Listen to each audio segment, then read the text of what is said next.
মাঠে বল পায়ে যখন ছুটেন তখন তিনি অপ্রতিরোধ্য।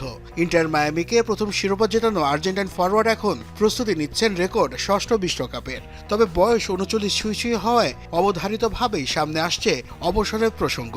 ফুটবল পরবর্তী জীবনে নিজেকে ঠিক কোথায় দেখতে চান মেসি? সম্প্রতি আর্জেন্টিনার লুজু টিভিকে দেয়া এক সাক্ষাৎকারে উত্তরটা বেশ পরিষ্কার করে দিলেন এলএম10। আমি নিজেকে কোচ হিসেবে দেখি না। কোচ হওয়ার বিষয়টি আমার পছন্দ, তবে আমি ক্লাব মালিক হতে বেশি পছন্দ করি। আমি নিজের একটি ক্লাব গড়তে চাই, একদম নিচ থেকে শুরু করে সেটিকে বড় করতে চাই। বাচ্চাদের প্রতিভা বিকাশের সুযোগ করে দেওয়া এবং গুরুত্বপূর্ণ কিছু অর্জনে সাহায্য করতে চাই। সাক্ষাৎকারে উঠে আসে মেসির ব্যক্তি জীবনের গল্প। নিজেকে অদ্ভুত দাবি করে একা থাকতে বেশি স্বাচ্ছন্দ্য বোধ করেন বলে জানান তিনি। আমি একটু বেশিই অদ্ভুত, একা থাকতেই বেশি ভালো লাগে। আমার 3 বাচ্চার সাথে দৌড়াদৌড়ি করলে অনেক সময় ক্লান্ত হয়ে যাই, তখন নিজের মতো করে শান্তিতে থাকতে চাই।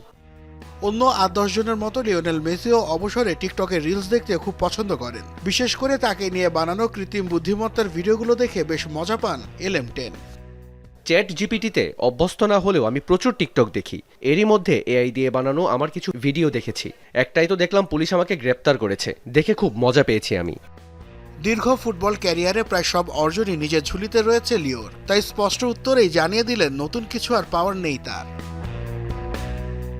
নাসিফ শুভ, যমুনা স্পোর্টস।